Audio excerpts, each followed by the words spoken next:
ಇವತ್ತೊಂದು ಸ್ಪೆಷಲ್ ಆಗಿರೋ ಡಿಫ್ರೆಂಟ್ ಆಗಿರೋ ಒಂದು ಯುನಿಕ್ ಆಗಿರೋ ಒಂದು ಚಟ್ನಿ ಜೊತೆಗೆ ಬಂದಿದ್ದೀನಿ ನಾನು. ಅದೇನಂತಂದೇಳಿ ನೋಡ್ಕೊಳ್ಳಬೇಕು. ಅದ್ರ ತಮ್ಮನೇಲಿಂದ ನೀವು ನೋಡಿರ್ಬೋದು, ಗೊತ್ತಿರ್ಬೋದು. ನಿಮ್ಮೆಲ್ಲರ ದಿನ ನಗುವಿಂದ ಸ್ಟಾರ್ಟ್ ಆಗಿ ನಗುವಿಂದ ಎಂಡ್ ಆಗಲಿ. ವಿಡಿಯೋ ನೋಡುತ್ತಿರುವ ಎಲ್ಲ ನನ್ನ ವ್ಯೂವರ್ಸ್ಗೂ ನಮಸ್ಕಾರಗಳು. ಈ ಚಳಿಗೆ ಈ ಥರ ಕಾರ್ಕಾರ ಆಗಿರೋ ಇಂಥ ಒಳ್ಳೆ ಗುಡ್ ರಿಚ್ ಪ್ರೋಟೀನ್ ಇರೋ ಟಿಫಿನ್ ಯಾರಿಗೆಲ್ಲ ಬೇಡ ಅಂತ ಹೇಳ್ತಾರ ಅಂತಂದ್ರೆ ಸಾಧ್ಯನೇ ಇಲ್ಲ. ಯಾರೆಲ್ಲ ಬೇಡ ಅನ್ನಂಗೆ ಇಲ್ಲ, ಎಲ್ಲರಿಗೂ ಬೇಕಪ್ಪ ಅಂತಂದ್ರೆ. ಹಾಗಾದ್ರೆ ಯುನೀಕ್ ಆಗಿರೋ ನೀವು ಟಿಫಿನ್ ಮಾಡ್ಕೋಬೇಕು ಅಂತಂದರೆ ಸ್ಕಿಪ್ ಮಾಡಿದೆ ವಿಡಿಯೋ ಎಂಡ್ವರೆಗೂ ನೋಡಿದ್ರಿ ಅಂದರೆ ಹೇಗೆ ಮಾಡೋದು ಅಂತ ಗೊತ್ತಾಗುತ್ತೆ. ನೋಡ್ಕೊಂಡು ಬರೋಣ ಬನ್ನಿ.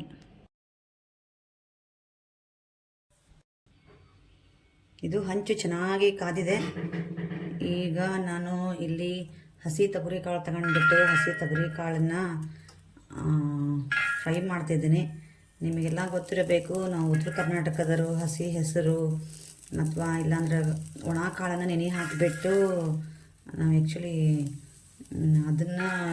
ಅದಕ್ಕೆ ಹಸಿಮೆಣಸಿನ್ಕಾಯಿ, ಜೀರಿಗೆ, ಉಪ್ಪು, ಖಾರ ಎಲ್ಲ ಹಾಕಿಬಿಟ್ಟು ಅದನ್ನು ಚಟ್ನಿ ಮಾಡ್ತಾರೆ. ಇಲ್ಲಾಂದ್ರೆ ಹಸಿ ಹೆಸರು ಕಾಳು ಇದ್ದಾಗ ಹೆಸರು ಕಾಳನ್ನೇ ಅದಕ್ಕೆ ಉಪ್ಪು ಖಾರ ಹಾಕಿ ಮಾಡ್ತಾರೆ. ಹಸಿ ಕಡ್ಲಿ ಅದೆಲ್ಲ ಮಾಡ್ತಾರೆ, ಚೆನ್ನಾಗಿರ್ತೈತಿ. ಬಟ್ ಹಸಿ ತೊಗರಿ ಕಾಳು ಮಾಡಿದಾರ ಇಲ್ಲೋ ಗೊತ್ತಿಲ್ಲ ನನಗೆ. ನಾನು ಹಸಿ ತೊಗರಿ ಕಾಳು ಚಟ್ನಿ ಹಸಿದೇ ಮಾಡಬೇಕು ಅಂದ್ಕೊಂಡೆ, ಬಟ್ ಹುರಿದು ಮಾಡಿದ್ರೆ ಇನ್ನೂ ಚೆನ್ನಾಗಿರ್ತೈತಿ ಅಂತಂದು ಹೇಳಿ ಲೈಟಾಗಿ ಒಂದು ಸ್ವಲ್ಪ ಎಣ್ಣೆ ಹಾಕಿಬಿಟ್ಟು ಫ್ರೈ ಮಾಡ್ಕೊತಾ ಇದ್ದೀನಿ.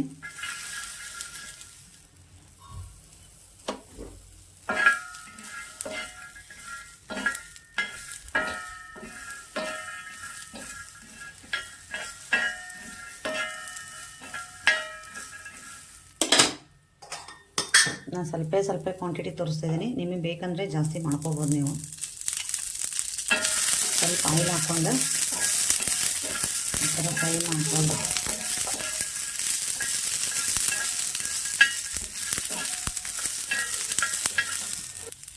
ಇಲ್ಲೇ ಹಾಗೆ ಹಸಿಮೆಣಸಿನ್ಕಾಯಿ ತಗೊಂಡು ಕಟ್ ಮಾಡಿಕೊಂಡು ಒಂದು 2 ಮೆಣಸಿನ್ಕಾಯಿ ಖಾರಕ್ಕೆ ಅನುಗುಣವಾಗಿ ಹಾಕ್ಕೊಳ್ರಿ. ಸ್ಪೈಸಿ ಇದ್ರೂ ಚೆನ್ನಾಗಿರ್ತೈತಿ.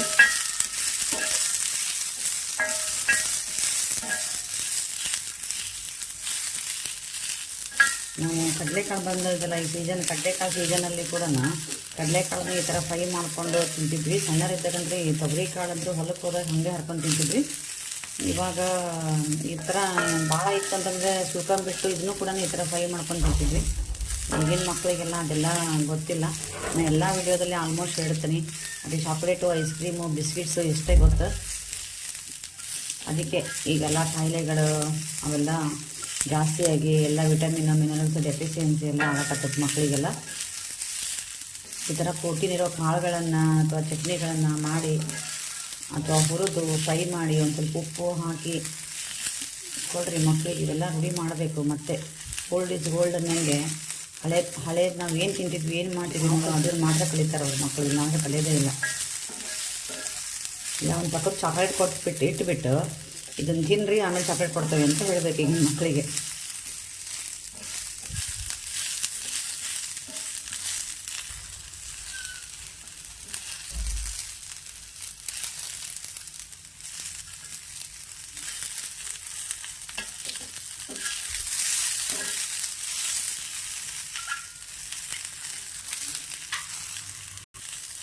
ಇಷ್ಟು ಫ್ರೈ ಆದರೆ ಸಾಕು ನೋಡಿರಿ. ಮೆಣಸಿನ್ಕಾಯಿನೆಲ್ಲ ಚೆನ್ನಾಗಿ ಒಂದು ಸ್ವಲ್ಪ ಫ್ರೈ ಆಗಿದೆ. ಇವಾಗ ಇದನ್ನು ಅದರ ಜಬಡ ಕಲ್ಲಲ್ಲಿ ಹಾಕಿ ಕೊಟ್ಟಿದಂತೂ ಚೆನ್ನಾಗಿರ್ತೈತಿ. ಘಾಟ ಬರಾಕತ್ತೆ ನೋಡ್ರಿ ಮೆಣಸಿನ್ಕಾಯಿ. ಆ್ಯಕ್ಚುಲಿ ಕಲ್ಲಲ್ಲಿ ಹಾಕಿ ಕೊಟ್ಟಲಿಕ್ಕೆಲ್ಲ ನನಗೆ ಟೈಮ್ ಇಲ್ಲ, ಅದಕ್ಕೆ ನಾನು ಮಿಕ್ಸಿಲಿ ಅದರ ಜಬಡ ಮಾಡ್ತೀನಿ.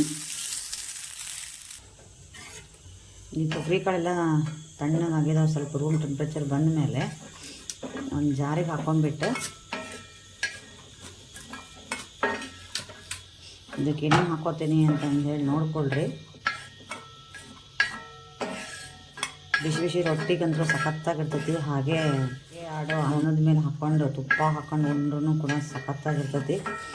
ನೋಡಿರಿ, ಹಸಿ ತೊಗರಿ ಕಾಳು ಸೀಸನ್ ಅಲ್ಲ,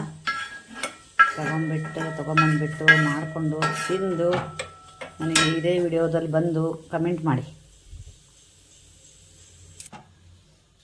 ಹಾಗೆ ಇಲ್ಲಿ ರುಚಿ ತಕ್ಕಷ್ಟು ಉಪ್ಪು, ನಾನಿಲ್ಲಿ ಹರಳುಪ್ಪನ್ನು ಯೂಸ್ ಮಾಡ್ತಾಯಿದ್ದೇನೆ. ಇಲ್ಲಿ ಬೆಳ್ಳುಳ್ಳಿ, ಜೀರಿಗೆ ಇವೆಲ್ಲ ಜಾಸ್ತಿ ಇದ್ದರೆ ತುಂಬ ಚೆನ್ನಾಗಿರ್ತೈತಿ. 1-2 ಸ್ಪೂನು ಜೀರಿಗೆ ಹಾಕ್ಕೊಂಡಿದ್ದೀನಿ. ಕೊತ್ತಂಬರಿ ಚೆನ್ನಾಗಿ ತೊಳೆದ್ಬಿಟ್ಟು ಹಸಿ ಕೊತ್ತಂಬರಿನೇ ಫ್ರೈ ಮಾಡೋಕ್ಕಾಗಲ್ಲ ಬಿಡ್ರಿ ಇದನ್ನು. ಇಲ್ಲಿ ಕರಿಬೇವು ನೋಡಿರಿ, ಫ್ರೆಶ್ ಆಗಿರೋ ಕರಿಬೇವು ಒಂದು ಸ್ವಲ್ಪ ಹಾಕಿ, ಏನಿಲ್ಲ ಅಜ್ಡ ಜಬಡ ನಾವು ರುಬ್ಕೊಂಬಂದ್ವಿ ಅಂತಂದ್ರೆ ಸಖತ್ತಾಗಿರ್ತೈತಿ ನೋಡಿ. ಎಷ್ಟು ಚೆನ್ನಾಗೈತೆ ಅಂತಂದ್ರೆ ಘಮ ಘಮ ಘಮ ಸ್ಮೆಲ್ ಬರ್ತೈತಿ. ಬಾಯಲ್ಲಿ ನೀರು ಬರಕತ್ತವ ನನಗಂತೂ ಬಿಸಿ ರೊಟ್ಟಿ ಜೊತೆಗೆ ಯಾವಾಗ ತಿಂದೇನೆ ಅಂತಂದೇಳಿ. ಇದಕ್ಕೆ ತುಪ್ಪ ಅಷ್ಟ ಅಲ್ದನ ಹಸಿದು ಒಳ್ಳೆಣ್ಣೆ, ಒಳ್ಳೆ ಶೇಂಗಾ ಎಣ್ಣೆ, ಕುಸುಬಿ ಎಣ್ಣೆ ಇರುತ್ತಲ್ಲ, ಈ ಗಾಂಧೆಣ್ಣೆ, ಅದನ್ನು ಕೂಡ ಇದ್ರ ಮೇಲೆ ಹಾಕ್ಕೊಂಡು ರೊಟ್ಟಿ ಮೇಲೆ ಇದನ್ನು ಚಟ್ನಿ ಹಾಕ್ಕೊಂಡು ಆ ಗಾಂಧೆಣ್ಣೆ ಹಾಕ್ಕೊಂಡು ತಿಂದ್ರೆ ಇವೆಲ್ಲ ಹಳೇ ಟೇಸ್ಟ್ ಸಖತ್ತಾಗಿರ್ತಾವೆ.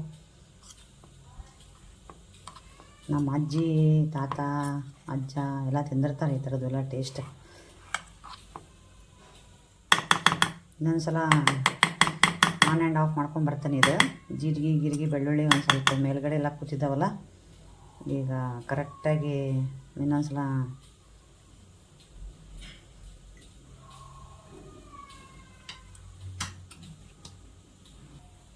ನೋಡಿರಿ ಎಷ್ಟು ಸಖತ್ತಾಗೈತೆ ನೋಡಿರಿ. ಹಸಿ ತೊಗರಿ ಕಾಳು ಚಟ್ನಿ ರೆಡಿ.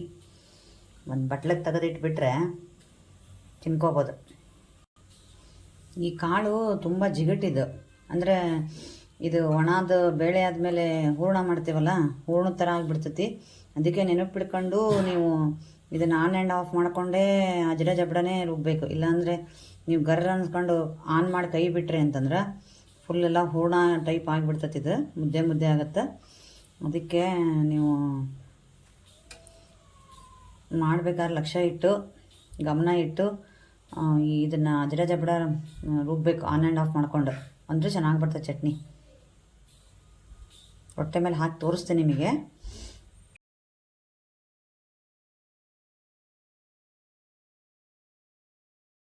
ಇಷ್ಟು ಕಷ್ಟಪಟ್ಟು ಚಟ್ನಿ ಮಾಡಿದ ಮೇಲೆ ಇದಕ್ಕೆ ಜೋಳದ ರೊಟ್ಟಿ ಇಲ್ಲ ಅಂದರೆ ಹೇಗೆ ಹೇಳ್ರಿ. ಜೋಳದ ರೊಟ್ಟಿ ಮಾಡಾಯಿತು, ಇದ್ರ ಜೊತೆಗೆ ನಾನು ಬೇರೆ ಬೇರೆ ಎಲ್ಲ ಪಲ್ಯ ಮಾಡಿದ್ದೀನಿ. ತಿರುಗಿಸಲಿ ಸೊಪ್ಪಿನ ಪಲ್ಯ, ಅವರೆಕಾಳು ಪಲ್ಯ ಅದೆಲ್ಲ ಮಾಡಿದರೂ ಕೂಡ ಒಂದು ಬಿಸಿ ರೊಟ್ಟಿಗೆ ಈ ಚಟ್ನಿ ಹಚ್ಕೊಂಡು ತುಪ್ಪ ಹಚ್ಕೊಂಡು ತುಪ್ಪ ಹಾಕ್ಕೊಂಡು ಕಲಿಸ್ಕೊಂಡು ತಿಂದರೆ ಚೆನ್ನಾಗಿರುತ್ತೆ ಅಂತಂದು ಹೇಳಿ ನಾನು ಇದನ್ನು ಫಸ್ಟ್ ಒಂದು ರೊಟ್ಟಿ ತಿಂದುಬಿಟ್ಟೆ, ಆಮೇಲೆ ಎಲ್ಲ ಪಲ್ಯ ಹಚ್ಕೊಂಡು ತಿಂದಿದ್ದು. ನೀವು ಮಾಡ್ಕೊಂಡು ತಿಂದರೆ ನೀವು ಹಾಗೆ ಅಂತೀರಾ, ಟ್ರೈ ಮಾಡಿರಿ. ಹಾಗಾದರೆ ಈ ವಿಡಿಯೋ ಇಷ್ಟ ಆಯಿತು ಅಂದರೆ ಲೈಕು ಕಮೆಂಟ್ ಮಾಡಿ, ಹಾಗೆ ನಿಮ್ಮ ಫ್ರೆಂಡ್ಸ್ಗೆಲ್ಲ ಶೇರ್ ಮಾಡಿ. ಇನ್ನೂ ನನ್ನ ಚಾನಲ್ ಸಬ್ಸ್ಕ್ರೈಬ್ ಆಗಿಲ್ಲ ಅಂದರೆ ಪ್ಲೀಸ್ ಸಬ್ಸ್ಕ್ರೈಬ್ ಮಾಡ್ಕೊಳೋದನ್ನು ಮರಿಬೇಡಿ.